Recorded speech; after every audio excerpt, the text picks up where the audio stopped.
A Câmara dos Deputados está mexendo os pauzinhos para tentar frear o Supremo Tribunal Federal. A ideia é ressuscitar uma PEC que limita decisões monocráticas dos ministros da Corte àquelas tomadas por um único juiz e que tem gerado polêmicas nos últimos anos. O texto já foi aprovado no Senado, mas estava esquecido na gaveta da Câmara enquanto Arthur Lira era presidente. Agora, com Hugo Motta assumindo interinamente o comando, pressões aumentam para que essa proposta saia do papel. A justificativa? Garantir que decisões que envolvem outros poderes, como o Executivo ou o próprio Legislativo, sejam tomadas pelo plenário completo, ou seja, pelos 11 ministros do STF e não por um só. O argumento é simples. Não faz sentido um ministro sozinho barrar uma política pública ou restringir ações de governadores e parlamentares sem passar pela análise coletiva. O deputado Aldo Rebelo, ex-comunista e hoje mais alinhado ao centro-direita, tem sido um dos mais críticos quanto à atuação individual dos ministros. Ele chegou a dizer que o Brasil vive sob 11 constituições, referindo-se aos poderes quase ilimitados dos magistrados. Segundo ele, a Constituição virou letra morta diante da quantidade de decisões arbitrárias. E não é difícil entender o motivo dessa insatisfação. Quantas vezes vimos ministros decidirem sobre temas delicados sem passar pelo escrutínio do Congresso? Polêmicas envolvendo escolas cívico-militares, liberdade de expressão e até investigações contra políticos foram definidas por um único ministro, muitas vezes gerando desgaste institucional. Isso sem falar em casos emblemáticos como a prisão do deputado Daniel Silveira, que alertava há tempos sobre os riscos de dar tanto poder a poucas pessoas. Mas será que essa PEC vai realmente pegar? Será que os deputados terão coragem de enfrentar o STF de frente? É fácil falar em limitar poderes quando as coisas estão calmas, mas quando a pressão aumenta, será que vão segurar a barra? Ou vão recuar por medo das consequências?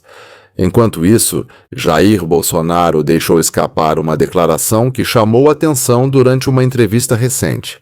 Se for preso, pode haver uma reviravolta no país. Ele citou especificamente o ministro Alexandre de Moraes, dizendo que considera o ministro parcial e que, caso sua prisão aconteça, a população pode reagir de forma inesperada. Não é a primeira vez que o ex-presidente menciona esse cenário. Já antes das eleições de 2022, ele vinha falando em possíveis prisões políticas e nas reações que elas poderiam causar. Mas agora, com o processo dele acelerando no Supremo, a tensão cresce. Alexandre de Moraes está determinado a concluir o caso até 2025 e Bolsonaro parece estar contando com o tempo para que, se for preso, o impacto seja maior perto das próximas eleições. Agora pergunta para você mesmo, será que o brasileiro realmente vai sair às ruas se Bolsonaro for preso? Ou a sociedade já está cansada, anestesiada pelas crises e pela polarização? Porque não dá para negar que o país vive um momento de desgaste político e social intenso. As pessoas estão preocupadas com emprego, segurança, saúde e educação. Será que uma prisão ainda mobiliza tanta gente assim? Ou o que vamos ver é uma onda de comentários nas redes sociais, algumas manifestações pontuais, mas sem grande adesão popular? E falando em rede social, o verdadeiro tsunami político da semana veio da China e tem nome e sobrenome: Janja. A primeira-dama do país, que não ocupa cargo público oficial, virou centro de uma crise internacional depois de declarar, durante uma viagem oficial com Lula, que o TikTok precisa ser regulado porque favorece a direita brasileira.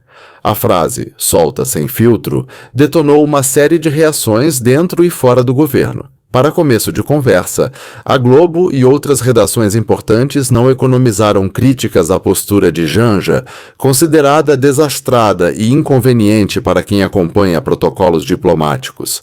Além disso, surgiram vídeos nas redes sociais sugerindo que ela teria levado malas com dinheiro do INSS para a Rússia, teorias essas que a Advocacia Geral da União classificou como desinformação e pediu a retirada. Mas aqui surge outra questão. Por que a AGU entrou nessa briga em defesa de alguém que não tem cargo formal? Se Janja quer processar quem espalhou fake news, por que usar o dinheiro público para isso? Ela não deveria contratar seu próprio advogado? A resposta do governo foi rápida.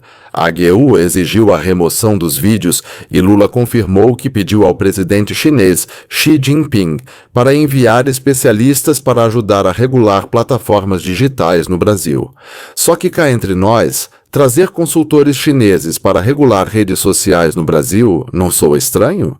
Afinal, a China é conhecida por ter um dos regimes mais fechados do mundo em termos de liberdade de expressão. Redes como Facebook, Twitter e Instagram são bloqueadas por lá. O TikTok, apesar de ser usado globalmente, opera com versões locais controladas pelo Estado. Então, qual seria o objetivo real dessa regulação? Proteger crianças e combater crimes? Ou seria uma maneira de sufocar vozes críticas do governo? Isso tudo ganhou força quando jornalistas começaram a questionar a própria equipe de Lula. William Bonner, por exemplo, destacou que a fala da primeira-dama expôs algo que muitos já suspeitavam. A tal regulação não passa de um pretexto para a censura. E o pior, usando como modelo um país onde ninguém pode dizer o que pensa sem medo de represálias. Como se não bastasse, a imprensa também começou a sentir o peso do novo clima de controle. Trigueiro e Gisele Hoffmann, da Globo, já mostraram preocupação com o rumo autoritário que tudo pode tomar. Eles lembraram que jornalistas brasileiros que cobriram a China sabem muito bem como funciona o sistema de censura por lá. Nada entra ou sai sem supervisão. Até mesmo perguntas em entrevistas têm que ser pré-aprovadas. Será que o brasileiro está preparado para viver num país onde o governo decide o que pode ou não ser publicado? Onde o conteúdo digital é monitorado, filtrado e, eventualmente, apagado? E pior, será que os próprios jornalistas estão entendendo que podem ser os próximos alvos? Outro detalhe que não pode ser ignorado é a relação complicada entre Janja e outros membros do governo. Rui Costa, principal articulador de Lula, virou suspeito de ter vazado parte da conversa com Xi Jinping, o que irritou o presidente. Afinal, não é todo dia que uma primeira-dama rouba o protagonismo de um chefe de Estado durante uma visita internacional. E o pior, revelando informações sensíveis que colocam em xeque a imagem do governo.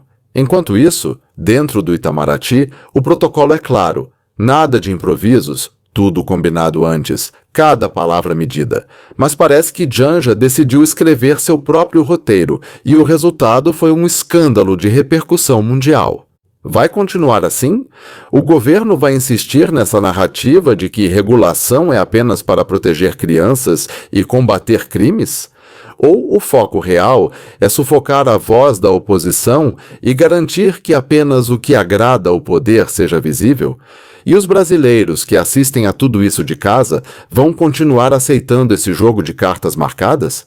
Se você chegou até aqui, merece parabéns. Tem olhos para enxergar o que está rolando e cabeça para pensar por si só. Fica com Deus e lembra que sempre tem vídeo novo. Compartilha com seu amigo, sua amiga, seu vizinho e até com aquele parente que vive discutindo política no churrasco de domingo.